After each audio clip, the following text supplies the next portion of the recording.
I will either love or hate how this looks. Please don't burn me. Hey guys, my name is Victoria, welcome back to my channel. It's the end of the year and we have to talk about the books that we've read. I thought I'd combine the videos that I usually cut in, I think, thirds. I usually have a video for the best books, the worst books, and also all the books I read in the entire year. Since I read 23 books this year, I thought I'd combine the 3 videos and give you the list from worst to best. And then obviously the last 5 or the last 10 are my top 10 or top 5 favorite books. This video could be a bit longer, so get yourself a cup of tea. I have a cup of hot chocolate because I prefer that to tea.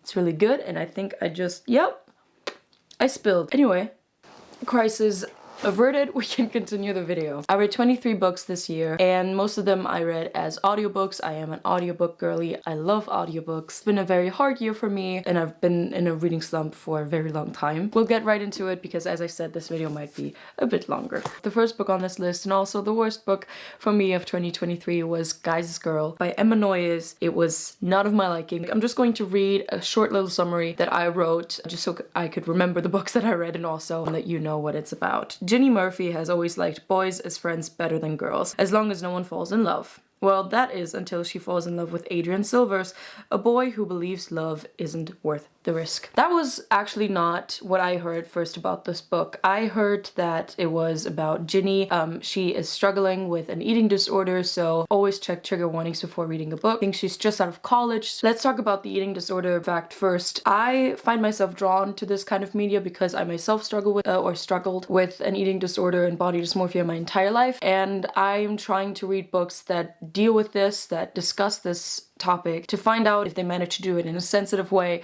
or if they gave you basically a whole toolbook on how to fall further into an eating disorder. And sadly, I would say this is one of the books that falls into the latter category. Ginny very graphically describes her bulimia, and I believe if someone really struggles with this, I would not recommend you to read this book. The way that Ginny describes it, it's very fascinating, and I could see why the author chose to do this, but for me it just felt a bit insensitive to this whole topic. I believe there's no right way to write about it, to have a character explore this and sadly fall into this disease. I just couldn't with Ginny's behavior. And in general, not just with her eating disorder, but also the way she is just extremely judgmental. I sadly did not like any of the characters in this book. They were all incredibly unlikable. And the person that was likable, which was one of her friends named Clay, was barely in this book. The problem with Ginny especially is that she hates women.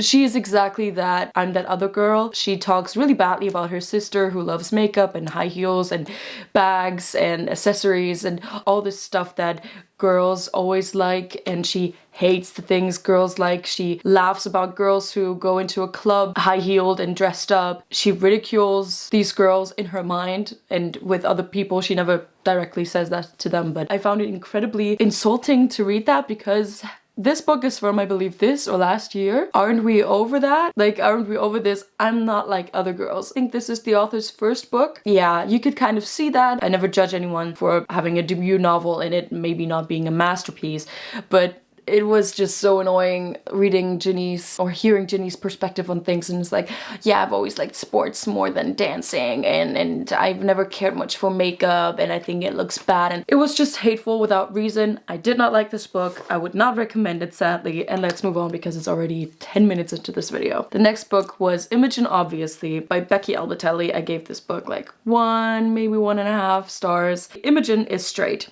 She never thought twice about anyone but boys, but she's always been passionate about the LGBTQ+ community and considers herself one of its greatest allies. Well, things start to take a turn when she meets Tessa, one of her friends Lily's friends, who she's visiting in college. Lily and Imagin hide a secret. Tessa and Imagin form a very close friendship, and the secret might just endanger this newly formed friendship, which could become more if Imagin starts being honest with herself. This is my summary, but the first sentence in its actual summary on Storygraph, and I believe on all other media, was Imagin is hopelessly straight or heterosexual. And I have a problem with this statement. Not only am I a part of the LGBTQ+ community, but if someone says I'm hopelessly straight and I wish I was gay, and then claiming that they're its biggest ally, I believe it's completely contradictory, because I think it's pretty obvious to say that people from the LGBTQ plus community, a lot of people would prefer to be heterosexual or straight and not experience what it's like in this world to be someone who is different, because being part of a minority is never really easy. Of course, some are lucky. I am, for example, incredibly lucky, but some are really not. And making a statement like, I'm hopelessly straight and I wish I was gay, and it's just a bit insensitive. I really didn't like it. I didn't like the characters, I didn't like Imagin. I read this book before summer, I believe, and I can barely remember it, which is also the reason why it's so low on this list. It's nothing new, it's nothing remarkable. This secret that Lily and Imagin hide from their friends is just a bit weird. All in all, I thought this was, again, just like Simon versus the Homo sapiens agenda, or something like that. I forgot the title. Also by the same author. It's like a queer book for straight people. I really did not like it, and the character Imagin was incredibly unlikable in my opinion, and incredibly annoying. Sorry. Okay, let's continue. The next two books have 2 stars, starting with Crushing by Genevieve Novak. Marnie is single for the first time in her life and faces the question of identity after twisting herself into different versions of the perfect girlfriend her entire 20s. Rather unfortunate to meet dream man Isaac. They stay friends at first since she's busy finding out who she is and Isaac is already with someone, but nothing happens as they plan. This book claims to be about finding your identity, but I believe 80% of this book was just Marnie's complicated relationship with Isaac. And that's really weird because this book really wants to be this soul-searching kind of book, but it really wasn't. It wasn't for me. I can't really remember the characters. I do not even know why I read it. This was one of the books I saw the cover and thought, it might look nice. And I usually am all for self-discovery, but this book claimed to be something it just wasn't. The next book is also by Genevieve Novak. It's called No Hard Feelings. Penny is unhappy with her life. She's in a complicated relationship and her friends are all more successful than her. I like this more than Crushing, but I, again, can barely remember the characters, can barely remember what they did. Penny, I remember her being extremely insecure and not really knowing what she wants, or at least she knows what she wants, but she has no idea how to get there, which is a very human thing to experience, and I thought that was interesting. That's the reason why I started this book, or read it, but I cannot remember the plot other than this, which is sad. So, next book, a book that was the inspiration for one of the most famous and successful ballet fairy tales, which is The Nutcracker. So let's talk about it. Marie spends Christmas with her family and receives as one of the gifts an old nutcracker who might be more than he seems. I believe you also know the protagonist as Clara, if you've ever seen the ballet. Now, I was kind of confused when I started listening to this book and the main character was called Marie and not Clara. The reason for that is that E.T. Hoffmann was inspired by one of his friends who had this idea for the story, or who already wrote this story. I'm not quite sure. So if you ever go and see The Nutcracker, it's possible that the protagonist is not called Marie, but Clara. Anyway, let's not talk more about that. I love the ballet. It's one of my favorite things in the world. I've been listening to the music by Tchaikovsky this entire winter, or this entire Christmas season rather, and I love it. But the book was very discombobulated. There was all kinds of things happening all at once and I could not really navigate through that. I found it really hard just jump through the stories. And it's not like there's changes in perspectives or changes in stories where one story jumps to another story and then we go back and forth. That's not even the case. I just thought the stories in this book were just short. It was over so fast I couldn't really dive into this book. So maybe I should read it as a physical copy and not really as an audiobook. But what I really loved was the beginning. The beginning was very atmospheric, it was very nice. I felt transported back into my childhood, so that's why it's not lower on this list that I might have chosen after finishing this book. But then I remembered listening to it on my way to ballet training and it was so lovely and I loved it. Next book on this list is called Girl Crush by Florence Given. I gave this book 3 stars. Protagonist Eartha is confident in her life, sexuality, and abilities until she becomes quite well known on the online platform Wonderland and now has a real self and her online persona that she struggles to differentiate between. I remember starting this book and thinking after the first, I think, 20 minutes, okay, I'm gonna buy this book instantly. I need it. I think it's gonna be one of my favorites this year. Sadly, that was not the case. I believe this book starts with Eartha getting out of a relationship or not even having really a relationship and then meeting this woman, this gorgeous woman at a bar, and they have a one-night stand, and the way of writing was just so alive that I really like live vicariously through this character. I thought it was really, really great and very, I don't know, say the way it was written was just, it was alive, which was really great in the beginning. Sadly, when Eartha becomes more famous on this Wonderland platform, I lost interest really quick. I liked Eartha as a character. I really liked how flawed she was, but I also liked how confident and how ambitious she was. So that was lovely, but I just really do not like the aspect of social media, especially social media fame in books. I hate when characters in a small town, whatever, they post something on social media and it goes viral, and I really don't like it. I do not like this fact of society today that we included in the books. I mean, of course, you do you, but it's not one of my favorite tropes. It's one of the tropes I actually hate the most. It started like this, but went down like this pretty quick, so that was kind of sad. Did like the storytelling in between and everything that had nothing to do with this Wonderland platform, but I also had high expectations for this because the summary, the premise on Story Graph is, I believe, a modern retelling of Dr. Jekyll and Mr. Hyde, which is one of my favorite classics, and I was very intrigued, but it had nothing like this. Like, I could not even compare the two. So for me, it did not really have this aspect. I also don't really remember Eartha having this conflict with her online persona and then herself, maybe because I wasn't that interested in it anymore. Okay, we'll continue. The next book is a book by Taylor Jenkins Reid, an author who I have read 3 books off and always found her writing incredibly exciting and incredibly fast-paced. But this book was a bit different. This is Forever Interrupted by her. I gave this book 3 stars. A young couple planned the perfect life together when tragedy strikes and Elsie Porter finds herself alone from one moment to another. Struck with grief, she has to navigate a life without a beloved Ben and his challenging mother, her mother-in-law, as they both come to terms with Ben's passing. This book really was the picture-perfect couple experiencing one of the most tragic and horrible things ever. They meet, are so in love, they elope, they're together, and then from one moment to another, Ben is killed in an accident, and there's nothing else he can do. She's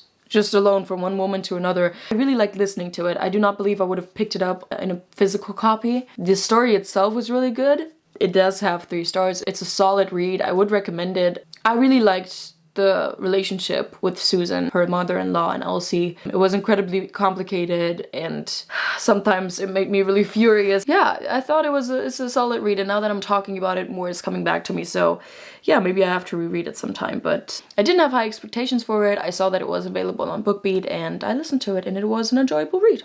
Another book that came out this year was Girls Like Girls by Hayley Kiyoko, which is the story that the music video of Girls Like Girls by the singer, because if you didn't know, Hayley Kiyoko is a singer-songwriter, is based on. Let's get into this story. Coley is 17, it is summer, and she's all alone after losing her mother. Sonia might just be her saving grace, and they find themselves falling for one another. It would all be perfect if it weren't for Sonia's abusive boyfriend and Coley's painful past, which pains her to talk about. This is like a typical high school story with the aspect of high school. So Coley is 17, she just moved into this town, and there are just these really nice moments between her and Sonia that made me giggle at times, made me blush at times because it was cute. Not because really it was spicy, I don't remember it being spicy at all. A cute story. That doesn't mean that there weren't heavy subjects in this, so definitely check the trigger warnings before picking this up. I enjoyed it. I thought the writing was well done. I don't know if Hayley Kiyoko wrote it all by herself. I haven't seen anything of a ghostwriter, so I might need to do more research on this, but I thought it was an enjoyable read. I really liked it. I picked it up as soon as it was out because I really like Hayley Kiyoko. I watched the music video and I really liked it. It was good. Solid read. The next book on this list was a memoir. The half of it by Madison Beer was surprisingly on BookBeat. This is where I listen to all the books. Memoir from singer-songwriter Madison Beer opens up about her fame starting when she just hit puberty and how it feels to have your entire life documented and judged online. This book shows us how after everything that's been written and said online, we still only know the half of it. I cannot say more about this book. I really like that Madison read it herself. I like memoirs so much. I like listening to people's stories. I've always liked Madison Beer, I believe. I feel like now with her new album, I listen to it, she's really come into her own as a songwriter. And I just like finding out the things that happened in her life. That was interesting to listen to. I like memoirs. If you're a fan of Madison Beer, read it. Book number 10. Starting with this book, there are actually just books that I really liked that just, you know, kind of are in my top 10. So I do not really have that many bad things to say about them other than that I liked other books more. Astrid Parker Doesn't Fail by Ashley Heron Blake. I gave this book 3.5 stars. Astrid Parker, an interior designer, has the biggest opportunity of her career. She is to star in the renovation series episode of the Everwood Inn, but she is faced with issues when she meets the lead carpenter, Jordan Everwood. After her failed engagement to her fiancé a year ago, she doesn't intend on wasting her time on any kind of relationship or, God forbid, love. Well, Jordan Everwood might just change that. I really like this book. I actually like the entire trilogy. These are all sapphic romances. Doesn't mean that all of the characters are lesbians in them. There's presentation in these books, and there are 3 books in total, and this is number 2 of the series. I'm looking at number 3 right now, which I have not read yet, but I'm planning to as soon as possible. So Astrid Parker, in the beginning, a character that I thought, ooh, I don't know if I like her, because she's a bit of a bitch, but actually she's not, and that's, I believe, exactly what the author wanted us readers to think. I really liked diving into her head. I liked seeing the ambitious woman from the outside and then diving into her thoughts and then actually reading about her past, her relationship with her mother, her relationship with love in general, and then Jordan Everwood was just such a fun pinch of spice in there. By the way, this book is spicy, just so you know. I enjoyed the entire book. I do not want this video to be too long, so I'm going to cut it here.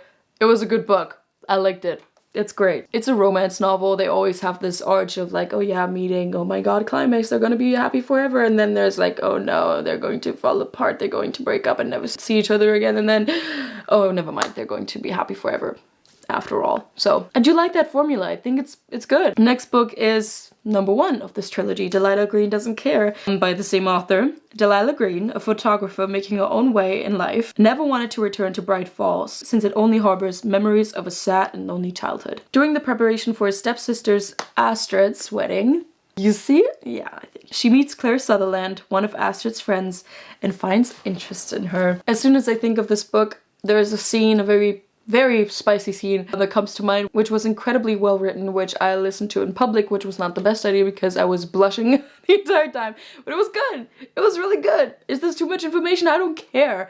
Anyway, Delila Green wasn't my favorite character in this book. It was actually Claire Sutherland.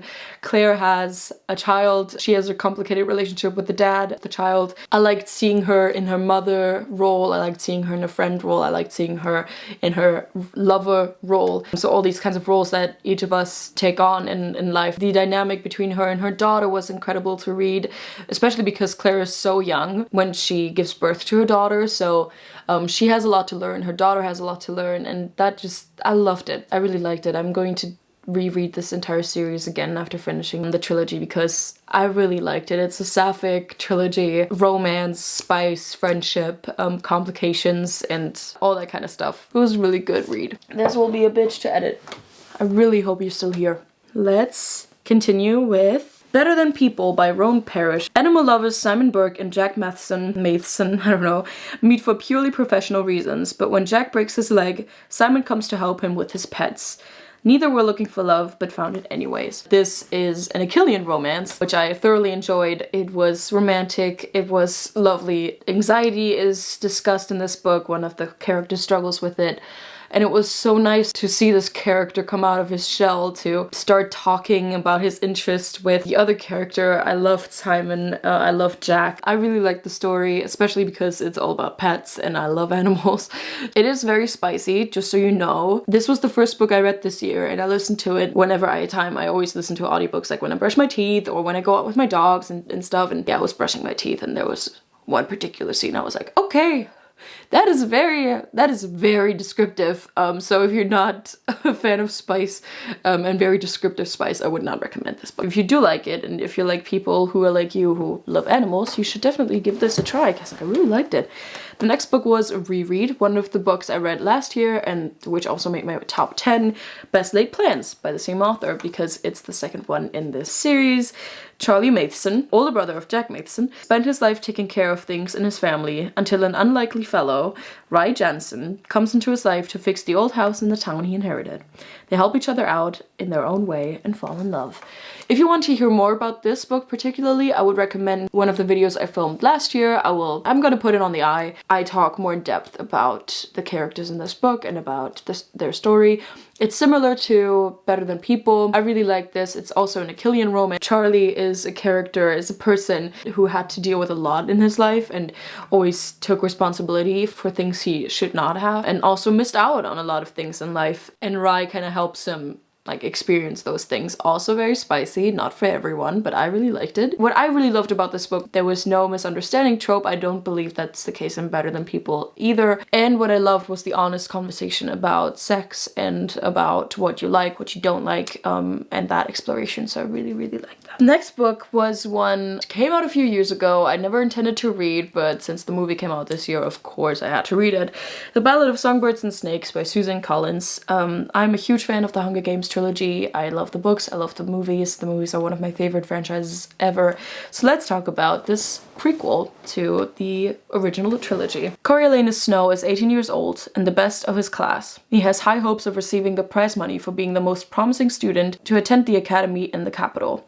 Things change when the year's best students are to mentor the tributes for the upcoming 10th annual Hunger Games. The mentor of the winner will most likely now win the prize money, and so Coriolanus forms a plan. That plan might fail though when he sees his assigned tribute, Lucy Greybeard from District 12, a small girl with a big voice. Together they might win more than just the capital's sympathy, maybe love, or maybe none of the above. It's a lot in this book. A lot happens. You get to know the capital, the beginning of the games, in a totally different light than when you do in the original trilogy. That was very interesting to see. I did not expect to like it. When I heard that Susan Collins was writing a book or publishing a book about Coriolanus Snow, I was like, why?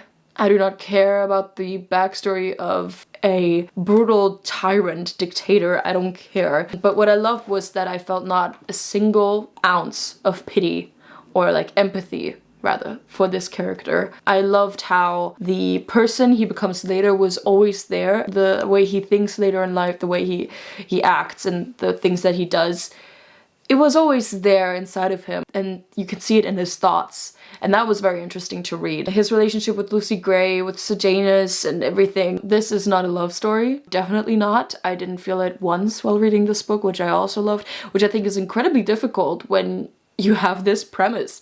You believe that you get to know Coriolanus Snow, and you do, but you do not feel empathy for him. At least I didn't. You get to know Lucy Greybeard, and they form a relationship, and they have something special, but you do not feel like it's a romance novel. So very interesting. I could talk about this millions of times. I watched the movie last week with my sister.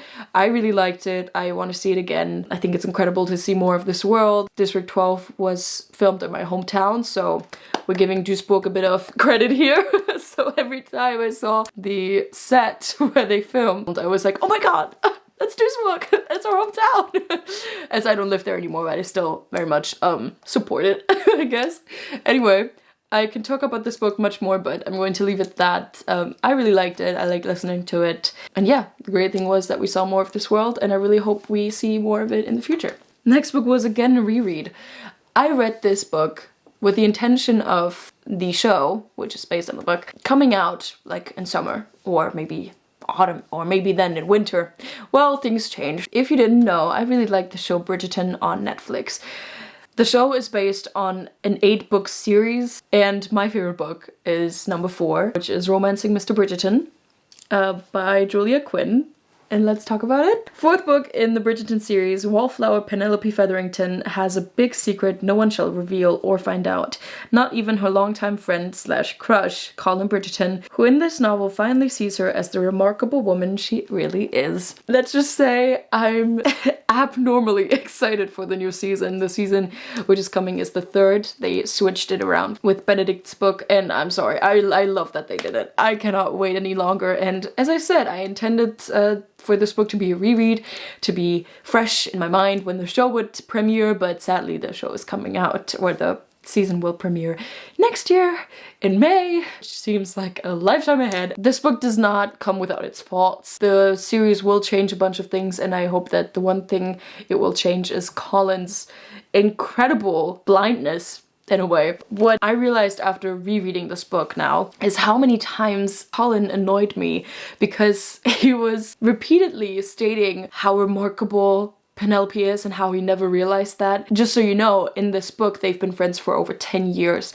and he just then realizes that she is incredible and that she has a brain and that she is intelligent, which is typical for, I guess, men in that age or that era. We'll see. I'm really excited for the show. I will be absolutely obnoxious about it. Anyway, let's continue. Book 16, Come As You Are, The Surprising New Science That Will Transform Your Sex Life by Emily Nagoski. It's a non-fiction book, and the author of this book brings up new ideas of understanding one's own and other people's sexuality. I love this book. It's incredible. I believe it could not only enrich people's sex life, I believe it's just incredible to understand your own body, the way it works, the way desire and things work. I think I listened to an album of it, and I already thought every single person should read this book. Not only women, not only people with female genitalia. There's so many things in this book which I might have known, which I might not have known, but which I know I only learned because I educated myself and not because it was taught at school. I thought it was incredibly vague in high school, and I thought people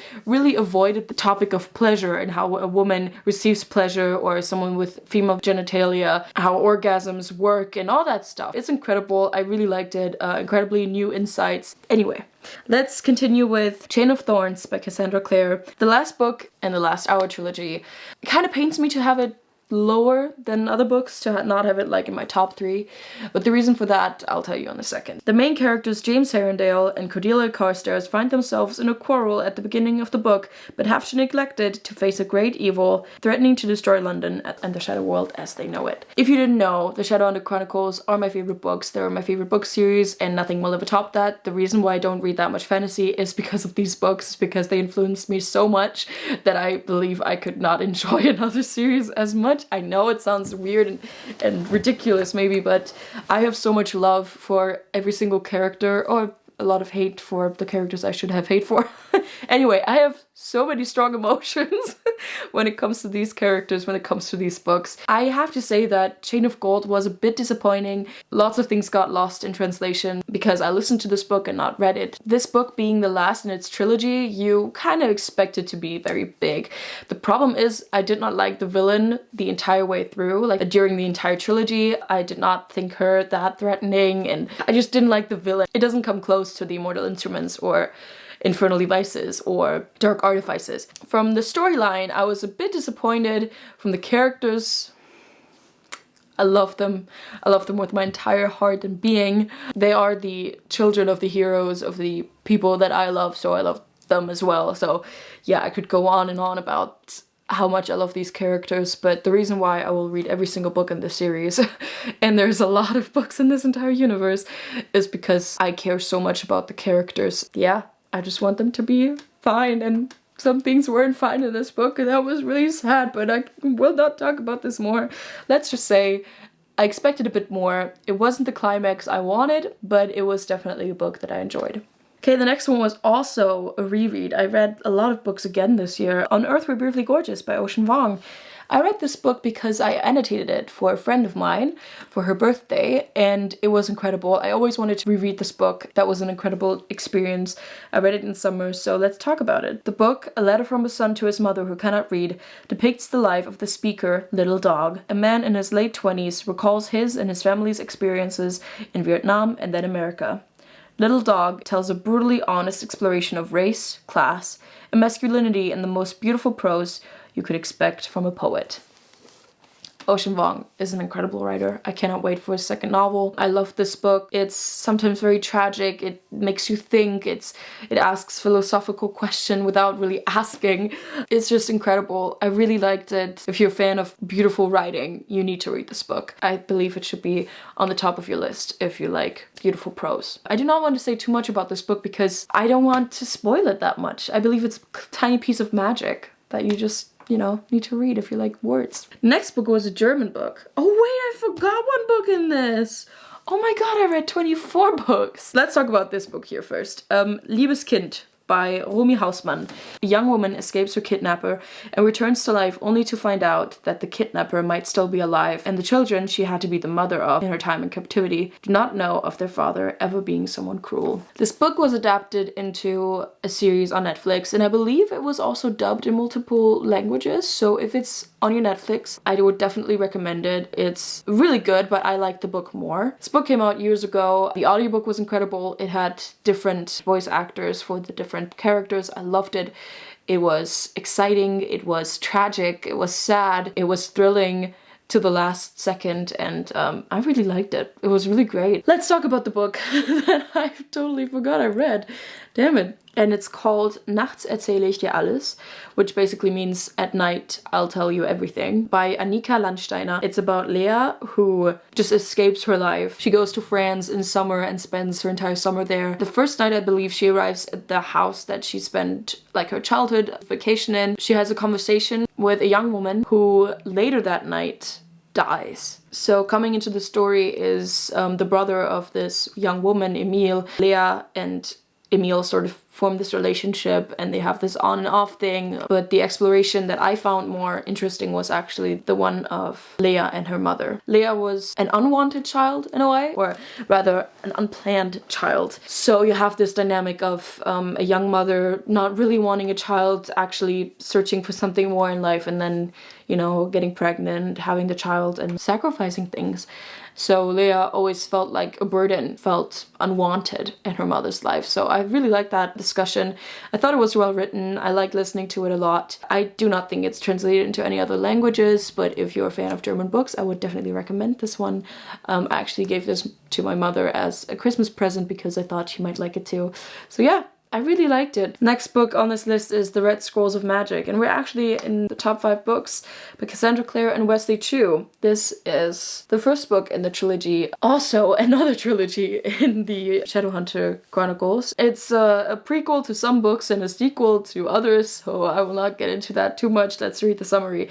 Magnus Bane and Alec Lightwood wanted to enjoy their first vacation as a couple after the war ended. But sadly, with more than 400 years of age, Magnus Bane's past comes to haunt him as a cult threatens to endanger the lives of many. I loved it. Magnus Bane and Alec Lightwood are the reason for many things that I love in this life.